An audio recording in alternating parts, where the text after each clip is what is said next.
25 cents an hour, November 8th, 2006. I am ashamed of my own head. I cannot stand the corruption of my own system. America, who I once overheard threaten some young dude, but afterwards just sat there, jiggling and juggling a cloud of weaponry, and I'm fucking myself while nuclear weapons go missing. America, I can't believe I can even get it up. I remove my clothes and I take a hard look in a very grim mirror. I cry in libraries, insane with my own demands. America, you are giving me an ulcer. I'm gaining stress fractures, trying to rationalize 1,001 tales of how doomed I am. America, why is your machinery so beautiful? I am haunted by the cold steel of perfection. All reason crushed by desire, or is it the other way around? I'm going to leave this country one day, I declared at 13. And how are you going to pay for it, Mom said, with your good looks? America, I smoke other people's weed and stare at the cover of Time magazine and understand the sinister joke.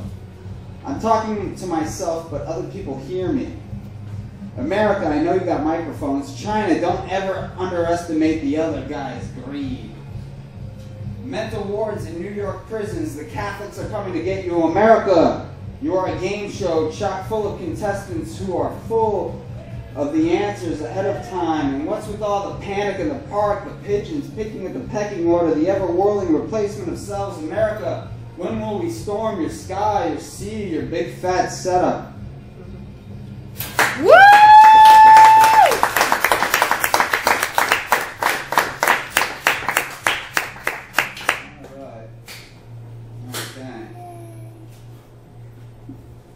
Alright, well, you know, I used to be in love with fire.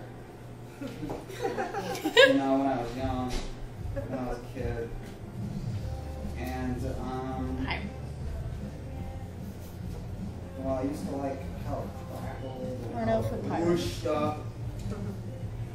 And, you know, I like the fact that you could kind of control it, but if it fell out of control, it could destroy everything in its path. And I like that fire trucks came by and you could kind of sit there anonymously and watch it happen.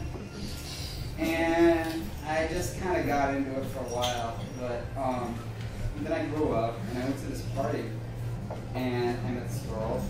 She was really good. And microphone. Say what? Microphone.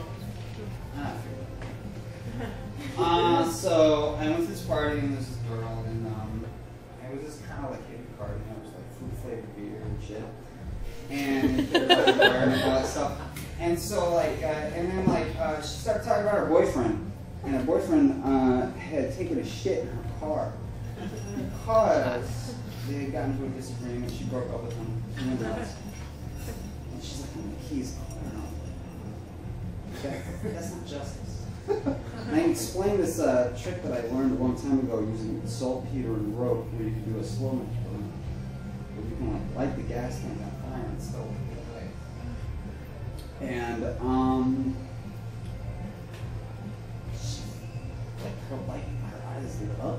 She was just falling off. She's like, "Are you into social terrorism?" I think she called it social terrorism. I'm not too sure to this day. But I was like, oh yeah, sure. Because earlier she asked me, like, I said that I was going to shoot pool, and she's like, well, are you a pool hustler? And I was like, no. And then she got disappointed. So when she said social terrorism, I was like, yeah, I'm into that. I'm totally into that. So we fell in love, or I fell in love. I don't know. We made love. She called it fucking, whatever. So we got along great. We were like, filling up, we used to like fill up cleanser bottles and splashing on ads we disagreed with. And we burned down construction sites and shit like that. I can't believe the time goes. So, anyway, so anyways, I go to a house one day and there's this fucking douchebag there. And he's got this t-shirt that says wage peace. So I already knew that I was out of my league, or there's different leagues, or whatever. And he brought up Facebook earlier. This guy brings up Facebook. He found out that I was on MySpace. He starts freaking out about how Rupert Murdoch owns MySpace. And Facebook, I guess, is for the people. And I was an asshole because I believed in MySpace. Or, I don't know. But, this is an actual quote. This cocksucker goes, take, for instance, Outback Steakhouse. They donated money to the GOP. That's not a conspiracy theory. That's an actual quote.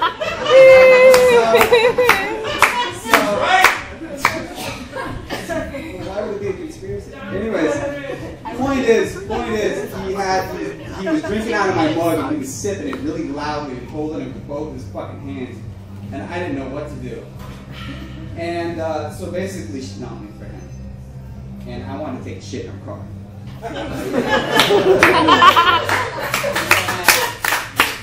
You should have. No, I did not. What I did was 3 months earlier, she had. I bought tickets for this concert, and I thought she was going to go, and I assumed she was going to take him, and she didn't, and I lit her house on fire, and she died. So.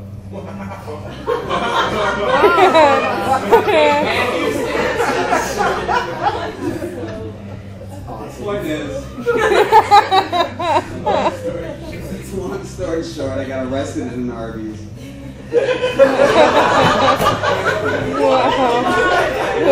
Oh, it's even more awesome. Now I'm sitting in state 12 prison. This isn't actually happening. Alright, Johnny Cash. I'm sitting in state 12 prison. I work with her. And you see me? Oh, haunted person, not Okay. And I sit around snorting heroin, and I watch Fox News and yell at it, and I get a lot of periodicals, and I like to write letters to the editor, and for some reason they never publish those letters. Dear American Spectator, how many Republicans does it take to screw in a light bulb? And how did they get in that light bulb?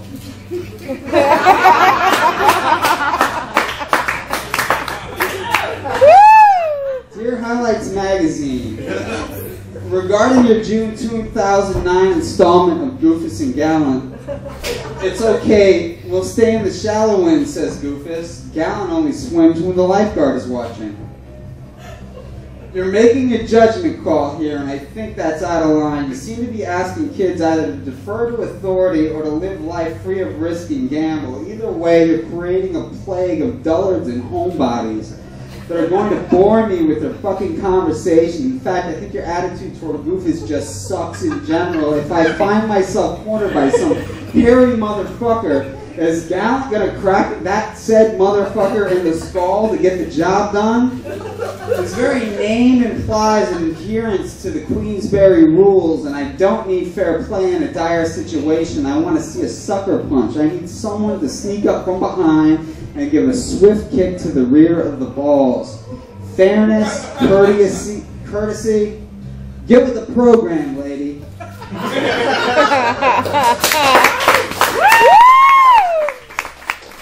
Dear Newsweek, regarding your recent column, Dick Takes Manhattan by Howard Fineman. I quote, he rarely talks to George W. Bush. They disagree on whether to speak up. The former president favors a discreet Texas silence. Sociopaths belong in jars, not on stage giving speeches. They belong beneath a proper thumb, discreet and silent as Texas. It's said that Napoleon's cock is floating in a jar in New Jersey. It's 1 inch long and resembles a grape. To prevent any more Waterloos, a penis measurement should be required of any candidate who ever again wishes to declare themselves emperor of this place. If said penis is Waterloo size, it should be immediately removed and sent to New Jersey, not Manhattan.